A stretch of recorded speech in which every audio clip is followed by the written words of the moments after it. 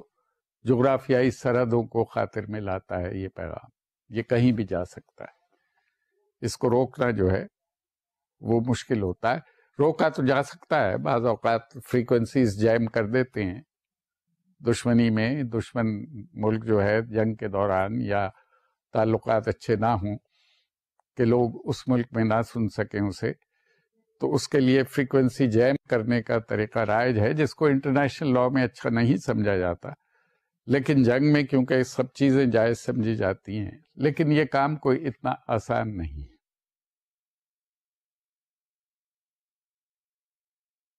آزادی کے بعد سے پاکستان میں کیونکہ اخبارات کی جو پبلشنگ تھی اس کے بہت زیادہ ترقی یافتہ ذرائع میسر نہیں تھے. پریس بھی ازکار رفتہ تھے، پرانے زمانے کا پرنٹنگ میتھڈ تھا. میں نے بتایا تھا آپ کو کہ لیتھوں پہ چھپتے رہے 1953 تک، 53 تک اخبارات ہمارے. سرکولیشن بھی بہت زیادہ نہیں ہوتی تھی، اخبارات کا میک اپ بھی اتنا ترقی یافتہ نہیں تھا اور اتنا پرکشش اور اٹریکٹیو نہیں تھا جتنا آج کل ہے. میک اپ سے مراد اخبار کی اس کا ڈیزائن ہوتا ہے کہ جس کو دیکھ کے کہ تصویریں کس طرح لگی ہوئی ہیں، سرخیاں کیسی ہیں، اس کا ٹائپ فیس کون سے ہیں. اب تو رنگین پرنٹنگ بھی ہوتی ہے، تصویریں بھی بہت خوبصورت چھپتی ہیں، اور پیج ڈیزائننگ باقاعدہ ایک پروفیشن بن گیا ہے جس میں اعلیٰ سے اعلیٰ پیج ڈیزائن کیے جاتے ہیں. لیکن ابتدا میں آزادی کے فوراً بعد اخبارات کی یہ حالت نہیں تھی. وہ صرف یہ چاہتے تھے اور یہ کرتے تھے کہ اطلاعات لوگوں تک پہنچا دی جائیں. اس کی جو اپیئرنس تھی اخبار کی، اس کی اتنی اہمیت نہیں ہوتی تھی، اور اس کے لیے وسائل بھی میسر نہیں تھے. تو ریڈیو پہ بہت زیادہ ڈپینڈ کیا.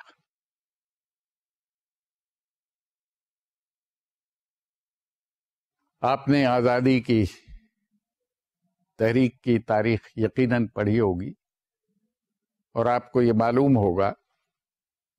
کہ آزادی کا اعلان ہو جانے کے بعد اور پاکستان کا آئیڈیا تسلیم کر لینے کے بعد برٹش گورنمنٹ کے، ہندوستان میں بہت بڑے اسکیل پہ فرقے وارانہ فسادات شروع ہو گئے تھے. مذہبی فسادات، ہندو سکھ اور مسلمانوں کے درمیان وائلنس شروع ہو گیا تھا بہت بڑے سطح پہ. یعنی بعض کنفرمڈ اطلاعات کے مطابق تقریباً 10 لاکھ افراد ان فسادات میں ہلاک ہوئے تھے، اور 1.5 سے 2 کروڑ لوگوں کو ابتدا میں ہی پاکستان بننے کے بعد ترک وطن کر کے ہندوستان کے علاقوں سے پاکستان میں آنا پڑا تھا.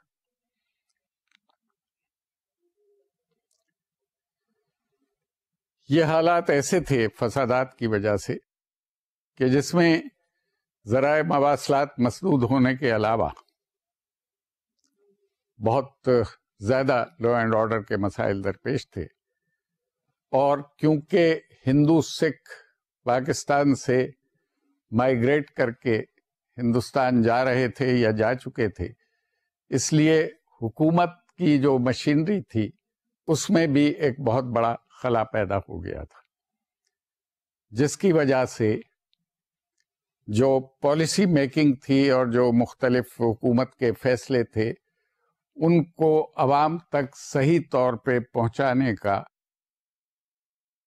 ریڈیو کے علاوہ کوئی مؤثر ذریعہ نہیں تھا.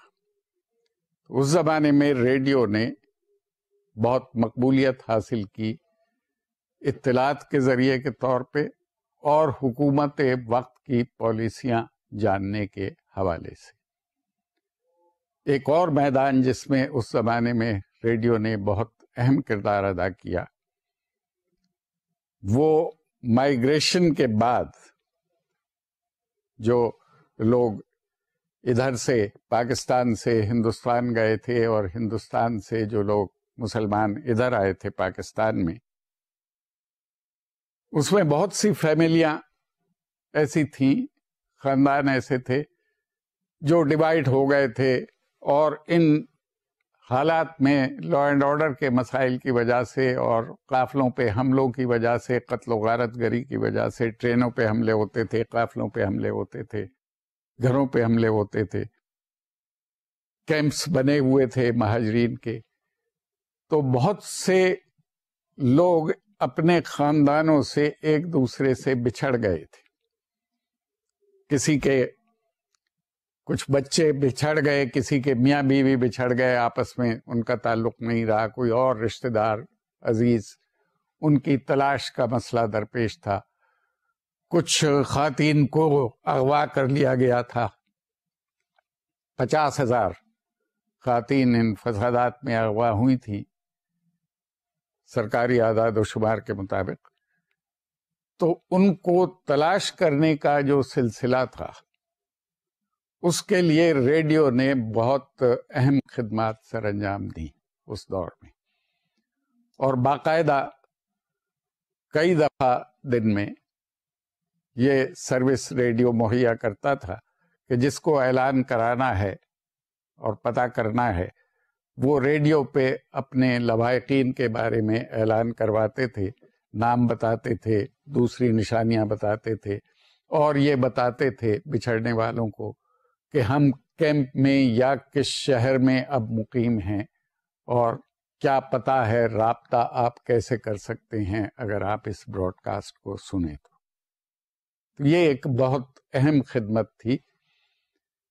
جو اخبار اتنی مؤثر طریقے سے نہیں کر سکتے تھے، اس لیے کہ یہ براڈ کاسٹ ہندوستان میں بھی سنی جاتی تھی اور یہ براڈ کاسٹ مختلف دور دراز کے علاقوں میں بھی سنی جاتی تھی۔ تو اس امید پہ لوگ یہ اعلانات کرواتے تھے کہ جو لوگ بچھڑ گئے ہیں، جو عزیز رشتہ دار ان کے، وہ ان براڈ کاسٹ کو سن کے، ان اعلانات کو سن کے ان کو پتہ لگے گا اور وہ یہ بتا سکیں گے کہ وہ زندہ ہیں اور کہاں ہیں اور کن حالات میں ہیں، اور اگر رابطہ کرنا چاہیں گے تو ان کو اس کے ذریعے سے، براڈ کاسٹ کے ذریعے سے، ان اعلانات کے ذریعے سے یہ موقع بھی ملے گا کہ وہ یہ بتا سکیں کہ ان کا موجودہ پتہ کیا ہے، وہ کہاں ہیں اور کس طرح ان سے رابطہ کیا جا سکتا ہے۔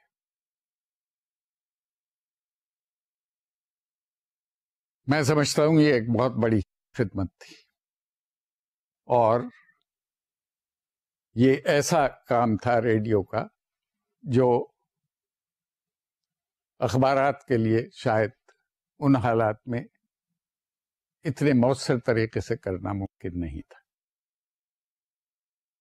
اس کے علاوہ باہر کے ملکوں میں جو ترقی یافتہ سوسائٹیز جن کو ہم کہتے ہیں، یا جو اسٹیبلشڈ ڈیموکریسیز ہیں یا صنعتی ملک ہیں، ان میں 50 کی دہائی سے ریڈیو کو اپنے بزنس کی پروموشن کے لیے بھی استعمال کیا جا رہا تھا۔ ہندوستان میں تو، اور پھر آزادی کے بعد پاکستان اور ہندوستان میں نے آپ کو بتایا تھا ابتدا میں کہ ریڈیو کو شروع میں بطور ایک تفریح کے ذریعے کے متعارف کرایا گیا تھا، اور تفریح بھی زیادہ تر موسیقی کے حوالے سے ہوتی تھی، یا ہفتے میں ایک ڈرامہ ہوتا تھا جو بہت پاپولر ہوتا تھا۔ ٹی وی کے آنے سے پہلے تک ریڈیو ڈرامہ بہت پاپولر تھا پاکستان میں۔ بچوں کا ایک پروگرام چھٹی والے دن ہمیشہ اتوار کو ہوتا تھا، اس کے بعد جب جمعے کو چھٹی کچھ عرصے کے لیے ہونے لگی تھی تو جمعے کو ہوتا تھا، آج کل پھر اتوار کو ہوتا ہے، اور یہ ہمیشہ سے اتوار کو ہو رہا تھا، اور بچوں میں ہمیشہ اس پروگرام کو بہت مقبولیت حاصل رہی جو ویکلی پروگرام کا ہوتا تھا۔ اس کے علاوہ شام کو بچوں کے حوالے سے، ان کے سونے سے پہلے بچوں کا ایک پروگرام مختصر سا ہوا کرتا تھا جس میں بچوں کو کہانی بھی سنائی جاتی تھی اور بہت چھوٹے بچوں کو موسیقی کے ذریعے سے لوریاں یا دوسری نظمیں وغیرہ بھی سنائی جاتی، اور یہ پروگرام بچوں میں بہت پاپولر ہوتے تھے، اور پروگرام کے کمپیئر جو ہیں وہ بہت پاپولر ہوا کرتے۔ اس سلسلے میں یقیناً آپ کو بتانا پسند کروں گا کہ بر صغیر کی بچوں کے پروگرام کے حوالے سے ایک بہت بڑی براڈ کاسٹر مونی حمید کے نام سے پاکستان میں تھی، جن کی شہرت ہندوستان، آزادی سے پہلے ہندوستان اور پاکستان دونوں ملکوں میں، اور اس کے بعد پاکستان میں ان کی شہرت بہت زیادہ تھی بطور براڈ کاسٹر کے، اور بچوں کے پروگرام کی وہ کمپیئر ہوتی تھی۔ اس حوالے سے بچوں میں ان کی آواز بہت مقبول تھی، اور بچوں کے پروگرام میں بہت اہم کردار انہوں نے اس کی مقبولیت میں ادا کیا تھا۔ آپ کو یاد ہوگا میں نے اس سے پہلے آپ کو یہ کہا تھا اپنے ایک لیکچر میں کہ ریڈیو براڈ کاسٹر کو کیونکہ صرف آواز کا میڈیم اویلیبل ہوتا ہے، اس لیے اس کا وائس آرٹسٹ ہونا بہت ضروری ہے۔ اچھا براڈ کاسٹر ہونے کے لیے علاوہ آواز اچھی ہونے کے اور زبان پہ عبور حاصل ہونے کے علاوہ آواز کا آرٹسٹ ہونا بھی ضروری ہے۔ یہ پتہ ہونا چاہیے اچھے براڈ کاسٹر کو کہ کس جگہ سٹریس دینا ہے فقرہ ادا کرتے وقت، کہاں پوز دینا ہے، اور کس انداز سے آپ کو بات چیت کو آگے بڑھانا ہے. یہ تمام چیزیں اچھا براڈ کاسٹر جو ہے وہ یا تو تربیت سے حاصل کرتا ہے یا اپنے ایکسپیرئنس کی وجہ سے اس کو یہ تمام معلومات حاصل ہوتی ہیں. اور اچھے براڈ کاسٹر جو ہیں وہ اتنے پاپولر ہو جاتے ہیں، صرف ہمارے ہی ملک میں نہیں، باہر کے ملکوں میں بھی، کہ وہ باقاعدہ ایک فیملی ممبر کی حیثیت اختیار کر جاتے ہیں. مقبول نیوز ریڈرز، خبریں پڑھنے والے، اناؤنسرز، یا مختلف پروگراموں کے کمپیئرز جو فرمائشی پروگرام کرتے ہیں موسیقی کے، گانوں کے، وہ کس طرح بات چیت کرتے ہیں، کس انداز سے، کتنی اپنائیت ہوتی ہے ان کی آواز میں، ان تمام باتوں پہ ان کی مقبولیت ڈپینڈ کرتی ہے. اور لوگ یہ محسوس کرنے لگتے ہیں صرف آواز کے تعلق کے حوالے سے کہ وہ ان کے خاندان کا، ان کے فیملی کے فرد ہیں اور ان سے ان کا ایک مستقل رابطہ قائم ہے. یہ اچھے براڈ کاسٹر کی خوبی ہے.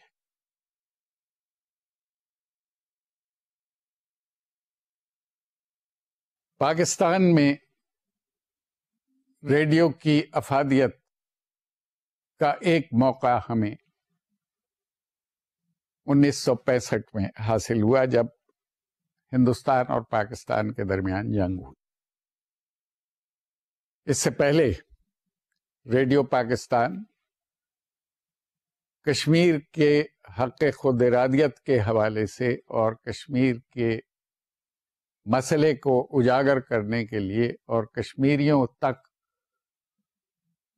مختلف اطلاعات باہم پہنچانے کے لیے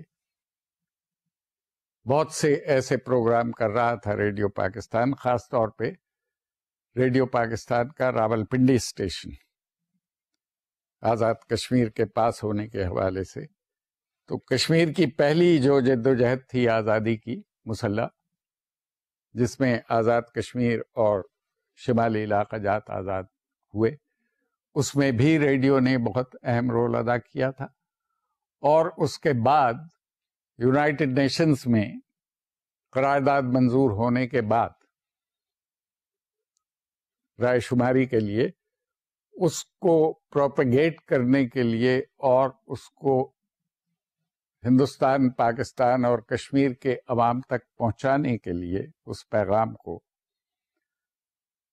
ریڈیو پاکستان نے بہت اہم رول ادا کیا. اس کے بعد 1965 کی جنگ کا موقع آیا.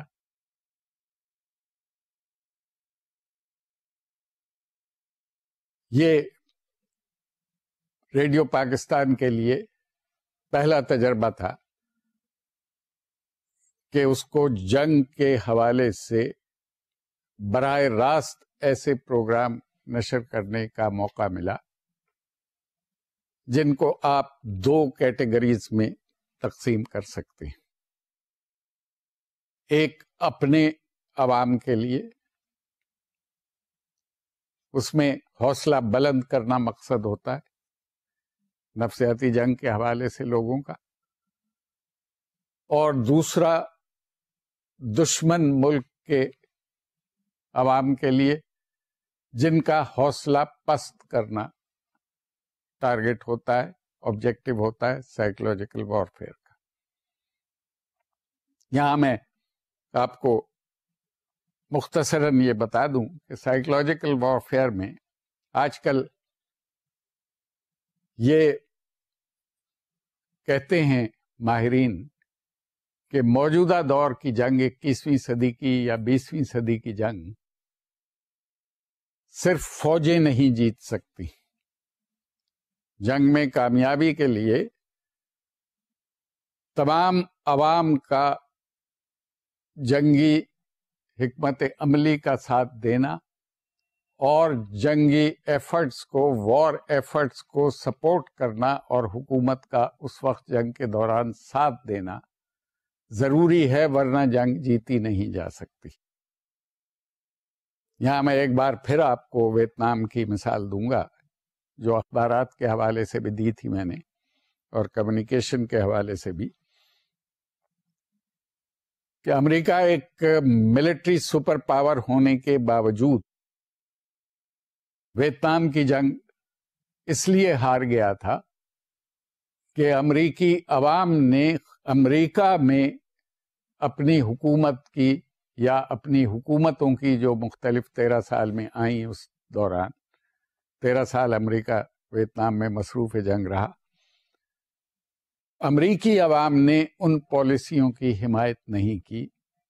جو ان کی حکومتیں ویتنام میں اختیار کرتی رہیں،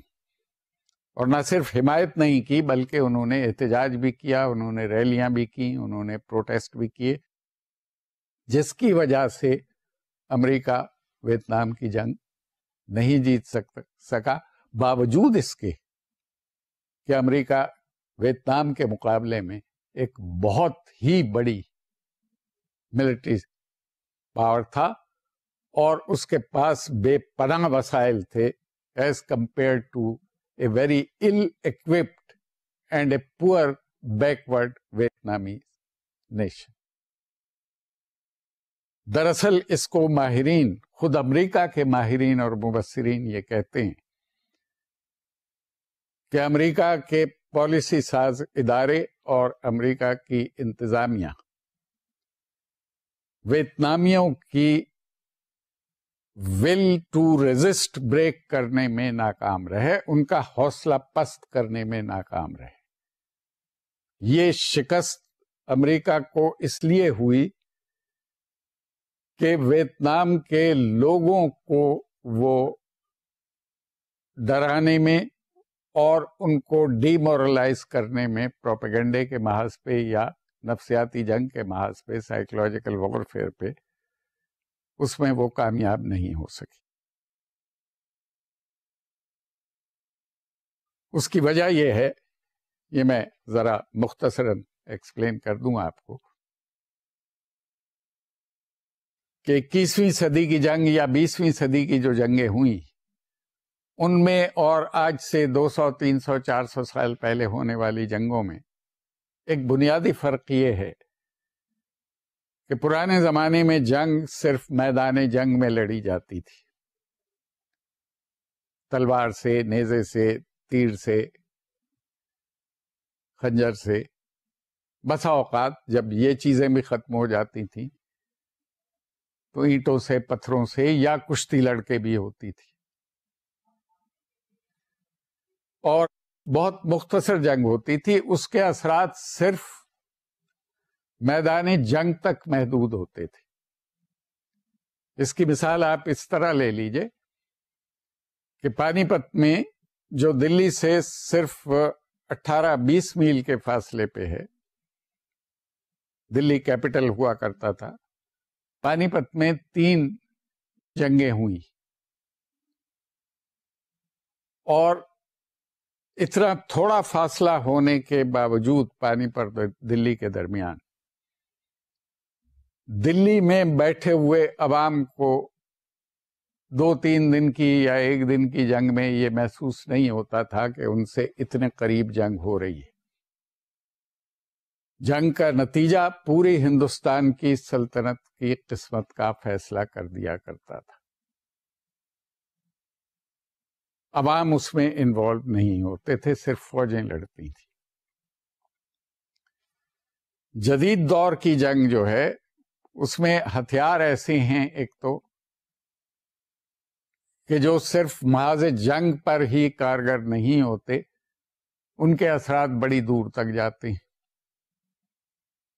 یعنی اگر سرحد پہ یا محاذ جنگ پہ جو 2 فوجیں آمنے سامنے ہیں، اس کے علاوہ فضائیہ جو ہے، ایئر فورس کسی بھی ملک کی، وہ ملک کے اندر تک، دور تک جا کر کسی بھی جگہ مار کر سکتی ہے، یا سینکڑوں کلومیٹرز تک مار کرنے والے جو میزائل ایجاد ہو چکے ہیں، کئی ہزار میل تک مار کرنے والے میزائل ہیں، ان کے لیے محاذ جنگ کی کوئی تخصیص رہ نہیں گئی ہے۔ وہ کہیں بھی مار کر سکتے ہیں. جب 1960 میں یہ میسائل ایجاد ہوئے تھے 1960 میں، تو امریکہ اور روس دونوں کے لیے فزیکلی ملٹری بیسز کی اہمیت ختم ہو گئی تھی، ورنہ دونوں یہ کوشش کرتے تھے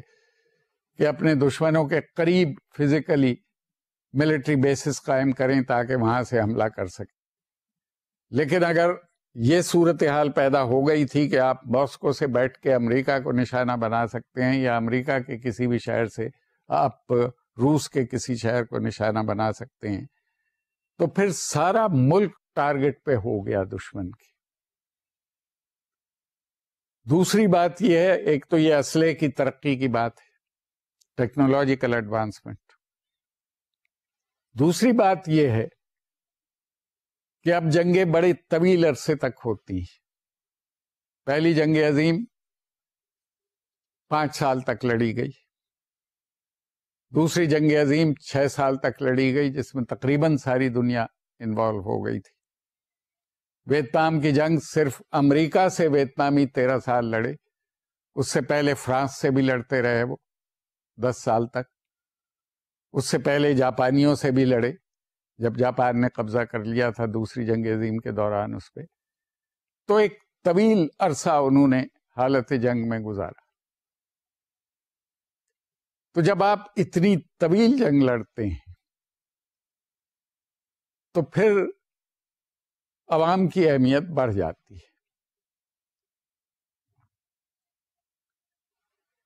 اس لیے کہ جب جنگ 6 سال چلے یا 10 سال چلے یا 13 سال چلے تو آپ کو جنگ کے دوران ملک کے کاروبار کو خوش اسلوبی سے چلانا پڑتا ہے، جو بہت زیادہ اہمیت اختیار کر لیتا ہے. ٹرینیں بھی چلتی رہنی چاہیے، بسیں بھی چلتی رہنی چاہیے، کسانوں کو چاہیے کہ وہ فصلیں بھی کاشت کرتے رہیں کیونکہ لوگوں کو روٹی بھی چاہیے. مواصلات کے ذرائع کو بھی کام کرنا چاہیے کیونکہ ان کی اہمیت بڑھ جاتی ہے. اور دشمن اپنی کارروائیوں سے جنگی جن تنصیبات کو نقصان پہنچاتا ہے ان کی مرمت بھی ہونی چاہیے فوری طور پہ، کیونکہ اہم تنصیبات جنگ کے دوران ہمیشہ دشمن کے نشانے پہ ہوتی ہیں. اسٹریٹجک اہمیت کے جو پل ہوتے ہیں ان کو ڈیمیج کیا جاتا ہے، ان کو گرایا جاتا ہے، ریلوے لائن کو نشانہ بنایا جاتا ہے، سڑکوں کو نشانہ بنایا جاتا ہے، ہوائی اڈے بومب کیے جاتے ہیں.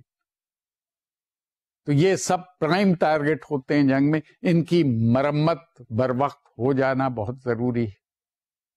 ورنہ کیوس ہو جائے گا، انتشار ہو جائے گا معاشرے میں. اور اگر معاشرے میں انتشار پیدا ہو جائے گا تو پھر ایک انتشار زدہ معاشرے میں کوئی فوج جنگ نہیں جیت سکتی. تو یہ سارے کام جو میں نے بتائے ہیں آپ کو، روٹی مہیا کرنا، فصلیں اگانا، تعلیم کا سلسلہ جو ہے اس کو جاری رکھنا، لوگوں کو نئی ٹریننگ دینا، نئی فوج بھرتی کرنا، نئے سرکاری افسر بھرتی کرنا طویل جنگ کے دوران، یہ سب کام اتنے زیادہ اہم ہیں کہ اگر عوام ان میں دلچسپی نہ لیں اور حوصلہ پست ہو جائے، ان کا ڈی مورلائز ہو جائیں، تو پھر جنگ جیتنا مشکل ہو جاتا ہے. تو ذرائع ابلاغ یہ کام کرتے ہیں کہ وہ اپنے عوام کا حوصلہ جو ہے اس کو بلند کرتے ہیں اور اپنے دشمن کے عوام کے حوصلے کو پست کرنے کی کوشش کرتے ہیں. اور اس کا اصول یہ ہے کہ سینس آف پارٹیسپیشن پیدا کرنے سے، احساس شرکت پیدا کرنے سے حوصلہ بلند ہوتا ہے، اور سینس آف آئسولیشن پیدا کرنے سے، احساس تنہائی اگر پیدا کر دیں کسی قوم میں کہ تم اکیلے ہو اپنے اس مشن میں، یا معاشرے میں جو مختلف طبقے ہیں ان کے درمیان دوری پیدا کر دی جائے، ایک دوسرے سے اختلافات اجاگر کر دیے جائیں، تو معاشرہ ایک ڈیوائیڈڈ معاشرے میں تبدیل ہو جائے گا، ایک قوم ڈیوائیڈڈ قوم ہوگی، اور اس طرح ان کا حوصلہ پست ہو جائے گا۔ تو یہ دونوں کام، اپنے لوگوں کا حوصلہ بلند کرنا اور اپنے مخالفین کا حوصلہ پست کرنا، یہ ذرائع ابلاغ کرتے ہیں۔ اور اس میں ریڈیو، آج کل تو ٹیلی ویژن بھی دستیاب ہے، مگر دوسری جنگ عظیم تک ریڈیو سب سے اہم ذریعہ سمجھا جاتا تھا، اور اس کے بعد بھی ٹیلی ویژن کے پاپولر ہونے تک، پاکستان میں ٹیلی ویژن 1964 میں آیا ہے، اور شروع میں اتنا زیادہ ترقی یافتہ نہیں تھا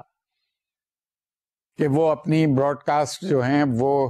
ہندوستان تک پہنچا سکے یا پاکستان کے سارے ایریاز کو کور کر سکے۔ نومبر 1964 میں ٹیلی ویژن شروع ہوا تھا، اور جنگ ہماری سپٹمبر 1965 میں ہوئی، تو اس وقت تک ٹیلی ویژن بہت زیادہ ترقی یافتہ نہیں ہوا تھا، اور سارے ملک میں نہیں دیکھا جا سکتا تھا، ہندوستان میں بھی نہیں دیکھی جا سکتی تھی ہماری ٹیلی کاسٹ۔ اس لیے ریڈیو پہ یہ اہم ذمہ داری تھی کہ وہ دشمن کے حوصلے کو پست کرے اور اپنے لوگوں کے حوصلے کو بلند کرے، کیونکہ اخبار ہندوستان نہیں جا سکتا تھا پاکستان کا، اور ہندوستان کے اخبار پاکستان نہیں آ سکتے تھے، سرحد کراس کرنی پڑتی ہے، فزیکل ذرائع درکار ہے،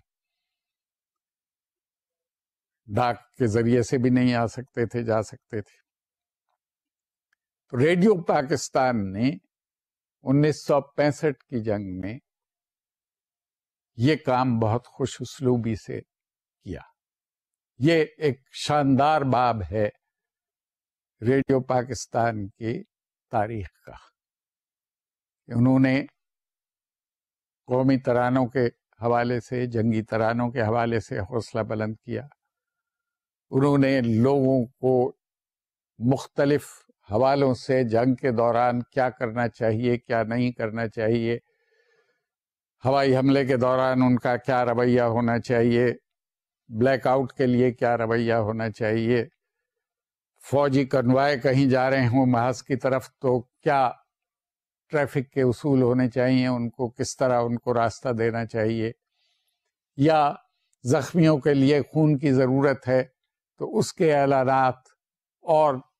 مختلف ایمرجنسیز کی صورت میں کیا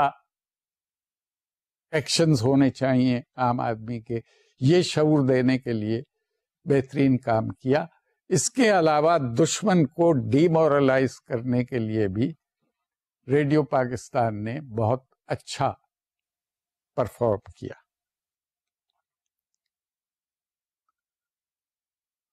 میرے پاس اس کی دلیل ہے کہ بہت مؤثر تھا ریڈیو پاکستان لاہور کا خاص طور پہ کردار۔ اس کا ایک پروگرام پنجابی میں مشرقی پنجاب کے لیے ہوتا تھا خاص طور پہ، کیونکہ سرحد سے، ہماری سرحد سے جو میجر پورشن ہے ہندوستان کی سرحد کا، وہ دونوں پنجاب ایک دوسرے سے ملتا ہے، تو ان کا رویہ اور ان کا حوصلہ بہت اہم ہے۔ لہذا پنجابی کا پروگرام جو ہے پنجابی دربار کے نام سے ہوتا تھا، وہ بہت افیکٹو پروگرام ثابت ہوا۔ بعد میں ریسرچ کی گئی جس کے ذریعے سے یہ پتہ لگا کہ وہ پروگرام بہت کامیاب تھا اور بہت افیکٹو تھا۔ دوسری دلیل میرے پاس ابلاغ عام کے حوالے سے یا کمیونیکیشن کے حوالے سے اور سائیکولوجیکل وارفیئر کے حوالے سے یہ ہے کہ چند دن بعد ہی ریڈیو پاکستان کی براڈ کاسٹ کے جنگ شروع ہونے کے 3 دن بعد 9 ستمبر 1965 کو ہندوستان کی حکومت نے یہ اعلان کیا کہ ڈیفنس آف انڈیا ایکٹ کے تحت ریڈیو پاکستان سننے والے کو 3 سال کی سزا دی جائے گی قید کی۔ اس اعلان کا مطلب یہ تھا، ہمارے پاس یہ اس چیز کا انڈیکیٹر تھا کہ نہ صرف ریڈیو پاکستان ہندوستان میں سنا جاتا ہے، بلکہ اس کی براڈ کاسٹ کا اثر بھی ہوتا ہے، جس کی وجہ سے انہیں پریشانی لاحق ہے اور انہیں قانون کا سہارا لینا پڑا اس کی براڈ کاسٹ سننے پہ پابندی عائد کرنے کے لیے۔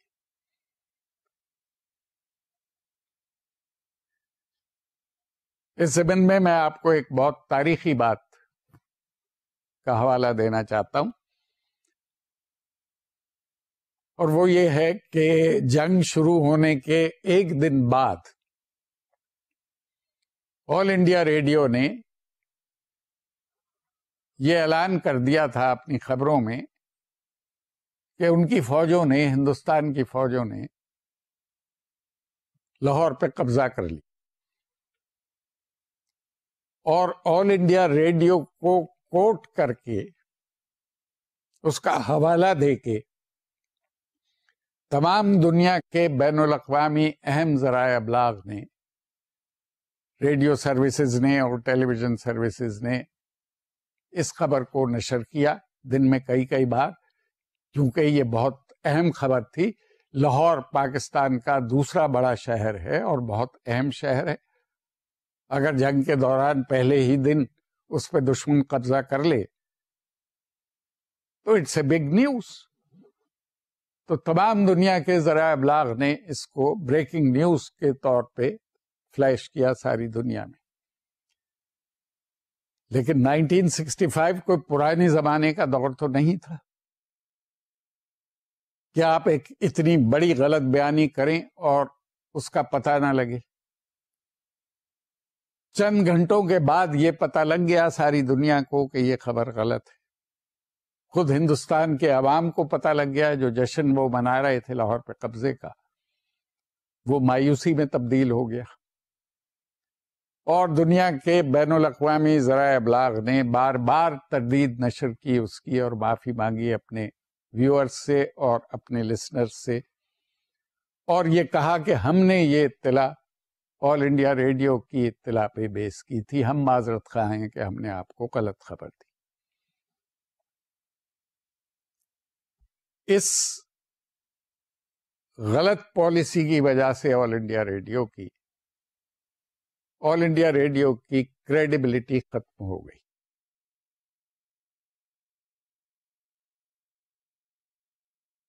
کریڈیبلٹی بننے کا جو پروسیس ہے کمیونیکیشن میں، وہ یہ ہے کہ جب آپ کوئی خبر پڑھتے ہیں یا سنتے ہیں یا دیکھتے ہیں، اس کو آپ اپنے ذاتی تجربے سے، پرسنل ایکسپیرئنس سے ریلیٹ کرتے ہیں۔ اگر آپ کا ذاتی ایکسپیرئنس جو ہے وہ اس کے خلاف ہے یا اس سے مختلف ہے، تو آپ کو یہ پتہ لگ جاتا ہے کہ یہ خبر غلط ہے۔ اور اگر بار بار یہ تجربہ ہو آپ کو کہ آپ کو غلط خبر دے رہا ہے اخبار یا ریڈیو یا ٹیلی ویژن، تو آپ اس پہ اعتماد کرنا چھوڑ دیتے ہیں۔ یعنی اگر آل انڈیا ریڈیو یہ کہے کہ ہم نے پاکستان کے شہر لاہور پہ قبضہ کر لیا ہے، اور 1-1.5-2 گھنٹے کے بعد اس کی تردید کرنی پڑے اسے خود بھی اور بین الاقوامی ذرائع ابلاغ کو بھی، تو لوگ یہ کہیں گے کہ باقی اطلاعات بھی پتہ نہیں جی آل انڈیا ریڈیو نے دی وہ صحیح تھی یا غلط تھی۔ تو کریڈیبلٹی ختم ہو جانے کی وجہ سے آل انڈیا ریڈیو کی، ہندوستان کے لسنرز نے صحیح خبریں جنگ کی حاصل کرنے کے لیے ریڈیو پاکستان سننا شروع کیا تھا، جس کی دلیل ہمارے پاس یہ اعلان ہے ہندوستان کی حکومت کا کہ ڈیفنس آف انڈیا ایکٹ کے تحت ریڈیو پاکستان سننے پہ 3 سال کی قید کی سزا دی جائے گی. یہ ریڈیو پاکستان کو سب سے بڑا ٹریبیوٹ ہے جو دشمن حکومت کی طرف سے اس وقت ملا تھا. اس کی کارکردگی کا ریڈیو پاکستان اس پہ یقیناً پراؤڈ فیل کر سکتا ہے کہ 1965 کی جنگ کے دوران حکومت ہندوستان نے ریڈیو پاکستان سننے پہ قانوناً پابندی عائد کر دی تھی، جو اس بات کا ثبوت ہے، اس بات کی دلیل ہے کہ ان کی براڈ کاسٹ اور ان کی پالیسیز کتنی مؤثر تھی، کتنی ایفیکٹو تھی، کہ دشمن ملک کی حکومت اس سے خوفزدہ ہو کے اس نے قانون کا سہارا لیا اور ڈرا دھمکا کر اپنے عوام کو وہ براڈ کاسٹ سننے سے روکا یا روکنے کی کوشش کی. یہ ایک بہت اہم باب ہے ریڈیو پاکستان کی تاریخ میں، اس کی کامیابیوں کی تاریخ میں. یہ ایک بہت اہم باب ہے جس پہ ریڈیو پاکستان کے پالیسی بنانے والے،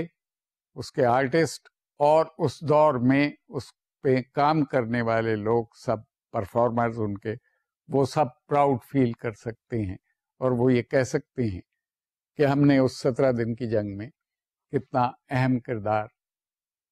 پاکستانی قوم کا حوصلہ بلند کرنے کے حوالے سے اور دشمن ملک کے عوام کا حوصلہ پست کرنے کے حوالے سے، یا انہیں جنگ کی صحیح اطلاع دینے کے حوالے سے ہم نے کتنا اہم رول ادا کیا. یہ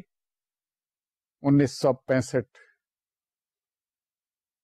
کے دوران ریڈیو کی پرفارمنس تھی. لیکن یہ دور وہ دور ہے 1965 کا، 1964 کا، جب ہمارے ملک میں ایوب خان کی ڈکٹیٹرشپ قائم تھی. 1958 میں آپ کو تاریخ کا پتہ ہے، پہلا مارشل لاء نافذ ہوا تھا پاکستان میں، اور 1962 تک مارشل لاء رہا تھا. 1962 میں ایوب خان نے اپنا بنایا ہوا آئین ایک نافذ کیا تھا جس میں جمہوری حقوق بہت کم تھے لوگوں کے، اور کوشش یہ کی گئی تھی اس آئین میں کہ تمام اختیارات جو ہیں وہ مرتکز ہو جائیں صرف ایک شخص کی ذات میں، اور وہ ذات ایوب خان کی ذات تھی. میں اخبارات کے حوالے سے آپ کو بہت تفصیل سے بتا چکا ہوں کہ کون کون سے اقدامات کیے تھے ایوب حکومت نے اخبارات پہ کنٹرول کرنے کے لیے. ریڈیو پاکستان کیونکہ حکومت کی اپنی ملکیت میں ہے، اس وقت بھی تھا، لہذا اس کے لیے کسی خاص قانون بنانے کی تو ضرورت نہیں پڑی کیونکہ حکومت کا اپنا میڈیم ہے. لیکن اس کو کیا کہہ سکتے ہیں، کیا کر سکتے ہیں پرفارمر ریڈیو پہ، اس کے لیے نئے نئے ہدایت نامے ہر حکومت جب اقتدار میں آتی ہے تو جاری کرتی ہے. چنانچہ ایوب حکومت نے بھی ریڈیو پاکستان کو اپنی آمرانہ نظام کو مضبوط کرنے کے لیے اور اقتدار پہ اپنی گرفت کو پرولونگ کرنے کے لیے بہت مؤثر انداز سے اس کو استعمال کیا. خبروں کی جو پالیسیز تھی وہ تبصرے، اور خاص طور پہ میں ذکر کروں گا جو جشن 10 سالہ ترقی ایوب حکومت نے منایا تھا 1968 کو قرار دیا گیا تھا جشن کا سال، کیونکہ 10 سال پورے ہوئے تھے ایوب خان کی اقتدار کو، اور ان کے مشیروں نے اور ان کے اسٹریٹجسٹ نے، پالیسی ساز اداروں نے ان کے یہ طے کیا تھا کہ وہ 1968 کو ایک جشن کے طور پہ منائیں گے اور لوگوں کو یہ بتائیں گے کہ اس 10 سال میں ایوب خان کے دور حکومت میں، 10 سالہ دور میں کتنی زیادہ ترقی ہوئی ہے اور لوگوں کو کیا کیا فائدے پہنچے. اس جشن میں اخبارات نے بھی بھرپور طریقے سے حصہ لیا تھا. بہت بڑے بڑے سپلیمنٹ شائع کیے جس میں ٹریبیوٹ پے کیے گئے ایوب خان کی پالیسیز کو، اور یہ بتایا گیا کہ ملک میں کتنی ترقی ہوئی ہے. اسی طرح ریڈیو کے ذریعے سے بھی، ریڈیو فیچرز کی اور ریڈیو کی خبروں کی پالیسیز اور مبصرین کے تبصرے، یہ تمام وہ پروگرام تھے جو جشن 10 سالہ ترقی کی سیلیبریشنز کے حوالے سے ریڈیو براڈ کاسٹ کرتا رہا.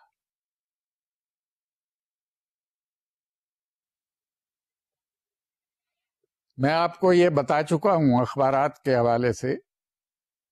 کہ یہ جو جشن 10 سالہ ترقی تھا یہ بیک فائر کر گیا تھا. اس کا بجائے مثبت اثر ہونے کے اس کا منفی اثر ہوا تھا اس دور کی حکومت پہ.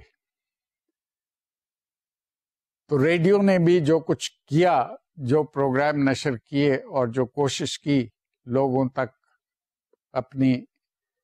حکومت کی پالیسیاں پہنچانے کی اور ان کی کارکردگی کو اچھے الفاظ میں پیش کرنے کی، اس کے کوئی مثبت اثرات معاشرے پہ رونما نہیں ہوئے، بلکہ اس سے یہ نقصان ہوا ریڈیو کو کہ اس کی کریڈیبلٹی متاثر ہوئی اور لوگوں کو یہ احساس ہوا کہ جو کچھ ان پروگراموں میں کہا جا رہا ہے وہ ان کے اپنے روزمرہ کے تجربات سے مختلف ہے. ریڈیو فیچرز اور ریڈیو نیوز بلیٹن اور ریڈیو کے تبصرے یہ بتا رہے ہیں کہ ملک میں بہت ترقی ہوئی ہے، لوگ بہت مطمئن ہیں، صنعتی انقلاب بھی آ گیا ہے، زرعی انقلاب بھی آ گیا ہے، اور امن و امان کی صورتحال بھی بہتر ہے، لوگوں کو یہ نظام حکومت بھی پسند آ گیا ہے. یہ سب باتیں ریڈیو اور اخبار کہہ رہے ہوں اور لوگ سڑکوں پہ کثیر تعداد میں جلوس نکال کے اپنے مطالبات پیش کر رہے ہوں، تو جو لوگ دیکھتے ہیں ان جلوسوں کو اور ان نعروں کو سنتے ہیں اور اس احتجاج کو دیکھتے ہیں، پھر اس کے بعد وہ ریڈیو سنتے ہیں، اخبار پڑھتے ہیں یا ٹیلی ویژن دیکھتے ہیں، تو وہ موازنہ کرتے ہیں کہ اتنی بڑی تعداد میں لوگ سڑکوں پہ یہ کر رہے تھے، یہ پروٹیسٹ تھا، یہ مطالبات تھے، اور ذرائع ابلاغ یہ کہہ رہے ہیں.